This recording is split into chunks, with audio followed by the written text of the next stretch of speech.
Hey guys, Those Communications back again with another review. This time, another sports film. This time, it's another it's another film starring Damon Wayans and also dealing with sports. It's called Celtic Pride or Celtic Pride, however the fuck you pronounce it. I think it's Celtic, the Boston Celtics.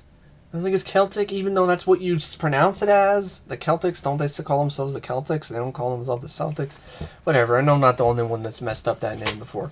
Anyway, this is a boxing comedy, which was actually written by Judd Apatow. So Judd Apatow, before he became famous now, he wrote this movie. It's directed by Tom DeCerchio. And it came out in 1996. I think that's the same year as Great White Hype.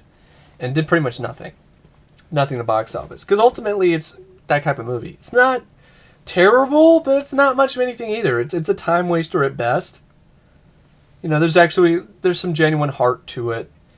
But at the end of the day, I just felt the ending was so unsatisfying and so abrupt and so random that it just didn't leave much of any kind of an impression on me. It's like a movie you caught it on TV, you sat through it, you'd be like, okay, it was enjoyable for the time being, but it's nothing great. And I think it's maybe because I'm not a Celtics fan, so I don't care. And not from Boston, so any of that sort of sentimentality doesn't matter to me. But the whole idea that a fan would go to this extreme of kidnapping a rival team's player is interesting. But the way that the film carries across is like they just did it while they were drunk. They weren't planning on doing it. They just did it unbeknownst to them, while they were drunk off their ass.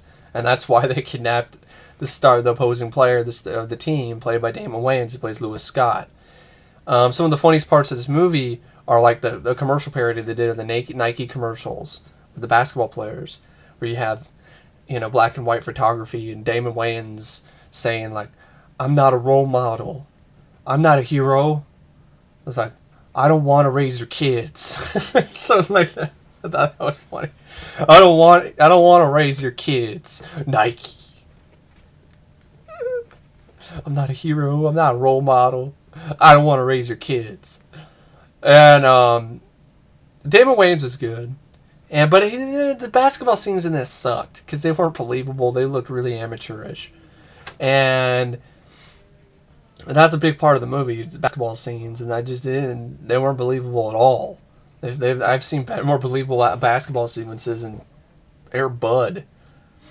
So you have Daniel Stern who plays his character named Mike O'Hara, and you have Dan Aykroyd, who's his best friend Jimmy Flaherty, and there's diehard Celtics fans, and to the point where it's affecting relationships. Jimmy Flaherty doesn't really have much of a life. He doesn't have a girlfriend. But Daniel Stern's character, his relationship with his wife is starting to deteriorate because of the Celtics. And he's going through this stress because they're in the finals. And it's the last games they can play in the Garden before it gets torn down. So he wants them to win. And he's letting it affect his personal life. Which I like that the film touches upon those aspects. Because a lot of sporting events and fans, I know that personally. I'm not in the best mood when my teams are losing. I'm a Blazers fan, Trailblazers fan, and they just choked another bad loss last night, and that doesn't help my mood. I like them to win. That would make me feel better. Same thing with my Dallas Cowboys. I want them to win too. I know a lot of people want them to lose, but I want them to win. So I understand what's going on, what these characters are feeling. Because, it's not just a game sometimes. Sometimes it's a way for fans like me to escape and to have something to look forward to and to enjoy and something that makes them happy. And sometimes it's, basketball, games or football games, and you want your team to succeed. And maybe if they succeed, maybe you feel like you succeeded a little bit. And if they're happy, you're happy. It's the same sort of thing. And so I like how they touched upon that dramatic aspect of it. But at the end of the day, this is a comedy, and it's really not that funny. There's nothing really about Celtic Pride that you're going to come back and say, oh, that was hilarious, very memorable. There's some funny lines, but I'd have to look them up on IMDb if they're even on there, if I remember. But they are. It's that type of movie, Oh, this one, like when they're creating ideas for drinks, where Dan Aykroyd's playing Invent a Drink. He's like, this one is called Jimmy's Dick. It's short, fat, but it fills the gap. That's kind of funny. I have to admit, I didn't mind that. And then the whole sort of thing where So I'm trying to find the line here.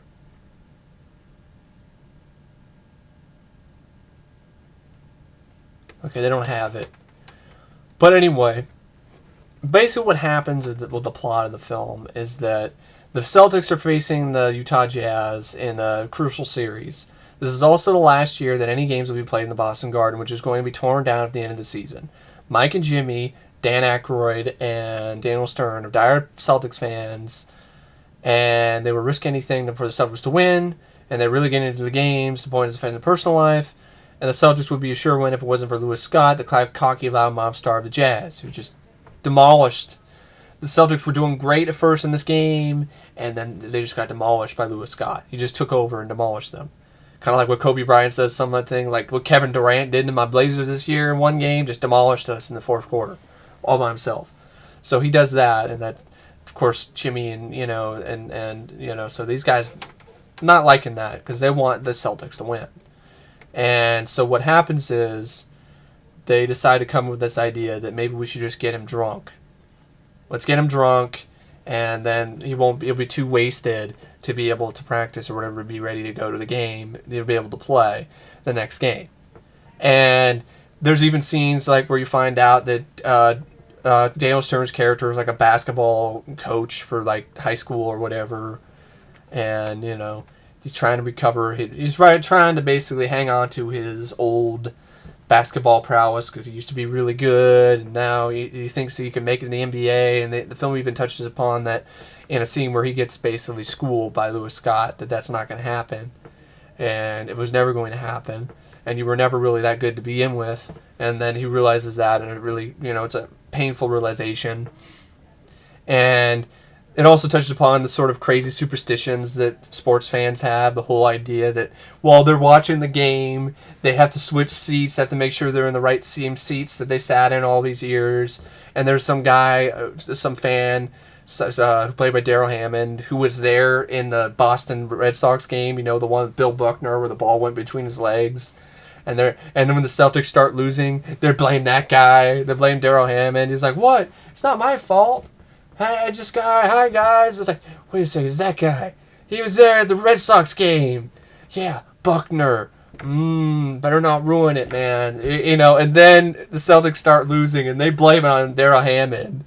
And he gets his ass there, like, "It's your fault. It's your fault." No. I paid a lot of money for these tickets. Get him out of Get him out of the garden. Get him out of here. And security actually comes in and takes him out of the garden because they're that superstitious. And then it doesn't matter if Lewis Scott still demolishes them single-handedly. And then they take him. They go to the club and they try to get him drunk. And sequences where they meet Larry Bird, and that's their idol. They're Celtics fans, so they have to act though like they're Jazz fans because they're trying to get on Scott's good side so they can get him plastered. And it's awkward scenes of like Larry Bird, and it's like, "Oh God, it's Larry Bird. I could die now." And it's like, and they have to lie to Larry Bird, and they have to be like, you were great, you really were, and I love you guys, loved you, Celtics when you're playing, but they just haven't been very good lately, and so that's why we're Jazz fans now or something. And he's all like, "You know what? I really hate people like you. You cheer for us when we're winning, but when we lose, you're not. You go to some other team. Hey Scott, you can keep fans like these." And then of course that devastates Dan Aykroyd and Daniel Stern, like, "Oh," and they get Lewis Scott plastered, and then next morning they wake up and he's in their bed and they duct tape his hands together. And so now they decide, all right, we got to keep him because we want to make sure the Celtics win, and we already did this, and unbeknownst to we won't remember doing it. But then they're basically kidnapped him, and Lewis Scott's playing mind games, making Dan Aykroyd think that he's Daniel Stern's bitch. He's like, "Oh, you were going to make those pancakes, right? And make this, yeah, I was going to do that. Yeah, we didn't know why. Because you're his bitch." It's like, "What?" "Yeah, the leather strap on and things like that, man." And then there's a scene where Dan Aykroyd actually punches Daniel Stern in the face. It's like, what was that for? He's like, I don't know. What was that for, man? It's like, I'm sick and tired of your bullshit. It's like, what do you mean? So he turns the friends against each other. And then, you know, they become wise to that. And then Daniel Stern comes with his plan, which I like this scene, where he's all like, all right, okay. You don't think you're an attention hog? You don't think you're on TV all the time? All right, I'll make a bet. If I don't flip through every channel on this TV, and if I don't find one, you know, commercial or one thing with you in it, you can walk home. You can go free. And it's like, this is the easiest bet ever. I'm heading home right now. You know, he starts flipping through, and it almost looks like it's not going to happen. They're not going to find something with him on it. And then they flip to, it's like, it looks like I'm going to be walking free. It's like, hey, we still got the sports channels, man. We still got ESPN 2. It clicks, you know, it gets ESPN. Here we go. And then it's a hilarious commercial. He's selling hot dogs. So he's like playing basketball with a wiener. He's like, that's good wiener. It's like, and he's like, that's good wiener. He's like, oh man. And then that, you know, Damon Wayans realizes that, yeah, he does tend to be in the spotlight a lot. And I like the you know, then basically you have,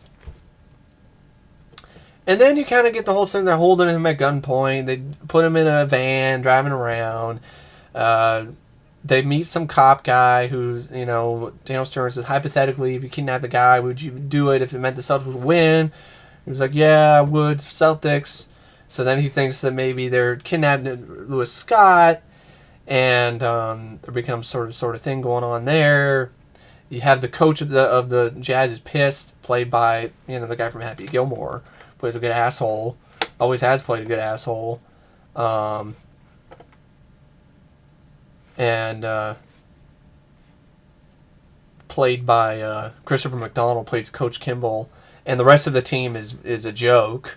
You know, this tall guy who's just a dumb idiot. He's just tall, not a good basketball player. It's like, let me be I'll do it. I'll dunk it. I'll be the player. It's like, just sit down and do the drills. You suck. Yeah, and so what happens is he's supposed to be like Pat Riley type. You know, he's got his hair slicked back. So eventually, there's supposed to be some bonding moments between Damon Wayans and Dan Aykroyd and Daniel Stern to make you think that they're friends.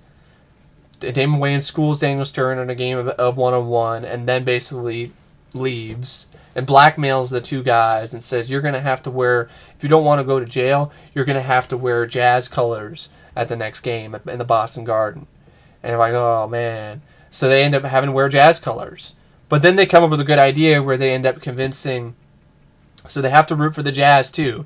They can't just wear the colors and root for the Celtics. They have to wear the colors and cheer for the Jazz and cheer on Lewis Scott. And they end up, you know, convincing their fellow fans that, you know, it's all planned. They're just doing it to try to reverse a curse or whatever. So they're wearing the Jazz colors to give the bad luck, because we're the bad luck guys, not that one guy who we got kicked out. We're the bad luck guys, so we're wearing the Jazz colors. We're like, oh, that's a great plan. That's a good one. And the coach tries to bench Lewis Scott, realizes it's not going to work, puts him back on there, and Lewis Scott starts, you know, the Celtics start winning, and then Dan Aykroyd and Daniel Stern start telling Lewis Scott, pass the ball, and he starts doing it, and of course, the Jazz start playing better, and they end up winning. And there's even during the half court, because they need money for bail, Dan Aykroyd makes an impossible shot and wins all the money. But he meets his idol, like Red Auerbach, like, you know, like some old coach from Boston, and he has to, I think it's Red Auerbach anyway, could be another guy, and he's wearing Jazz colors, so it sucks, but he gets the winning shot. And then at the end of the movie, you know, the cop's like, we're going to go ready to arrest these guys for, you know, kidnapping Lewis Scott, and then he's like, no, you know, these are my friends. And then, like, the movie ends with a cliffhanger, like a setup for a sequel where Dan Aykroyd and Daniel Stern kidnapped Deion Sanders to help the Patriots win the Super Bowl or some shit. I'm like, what?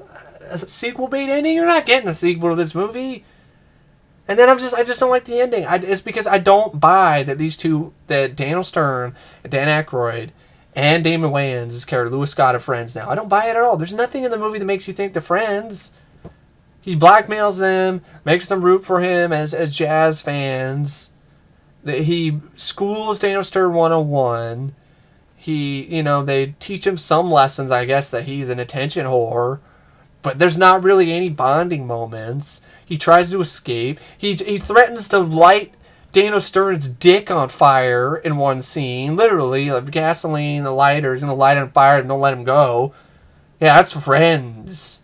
So there's nothing, yeah, I'm going to light your dick on fire. Ha ha, hee hee, we're friends now. I don't get it. Bad screenplay by Judd Apatow. Bad job. Bad form. Really didn't do a very good job there, Judd. Because you don't buy it. You don't buy that these people are friends. If it had a better script, it was actually a little bit more funny. It wasn't boring, I'll give it that. It kept my interest for a little bit. The cast was okay. But if you had a better ending, a more satisfying ending, you tuned it up so it's better written, so you believe that they've actually learned something. That Damon Wayans actually learned something about these two guys. And there are some moments that they have, but not enough to make you believe that they are friends. Acquaintances for the time being, because he had to deal with them because they kidnapped his ass. Okay, but friends, no. So, I think maybe more scenes where, they actually have fun together and realize that maybe this is actually kind of fun. Maybe we could be friends. More scenes like that. I don't know what scenes it could be, but there could be more than what the film gives us. And then, I saw this in a message board on IMDb, and I agree with this. This is a good way to end the movie instead of the way it was ended. Instead of doing the bullshit where they kidnap Deion Sanders, end it with Lewis Scott getting traded to the Celtics.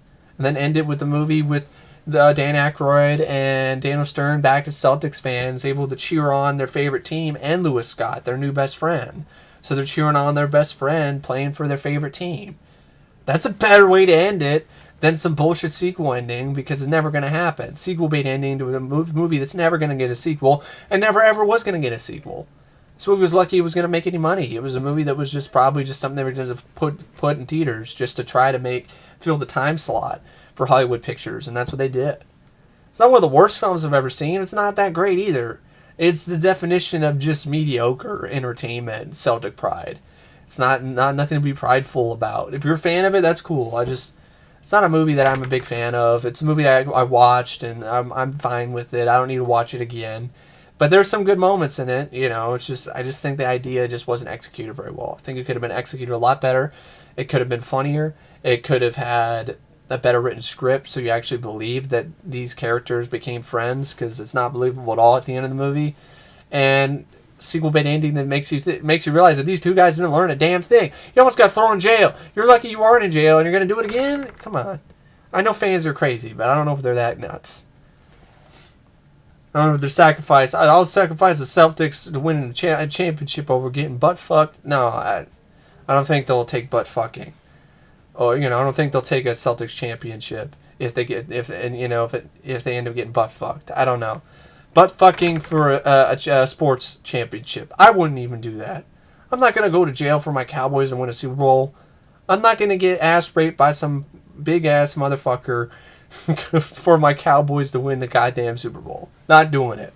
So, I know a lot of fans that wouldn't do that either. But it shows, the film does, I like the fact that it shows the extreme aspects of a fan. And it does a good job with that. But overall, it's just not that satisfying. It's not a satisfying movie. So one of the things I would say about Celtic Pride is rated at 5 stars. 2.5. Actually 2. 2 out of 5. Just a very, below average comedy. There's some good things about it, some good performances, but overall it's just not funny, not memorable, and not really... I thought the ending made no sense. It just is a very weak screenplay, and Judd Apatow would go on to do a lot better things later in his career. But anyway, folks, thanks for watching my review of Celtic Pride, and I'll see you guys later. See ya.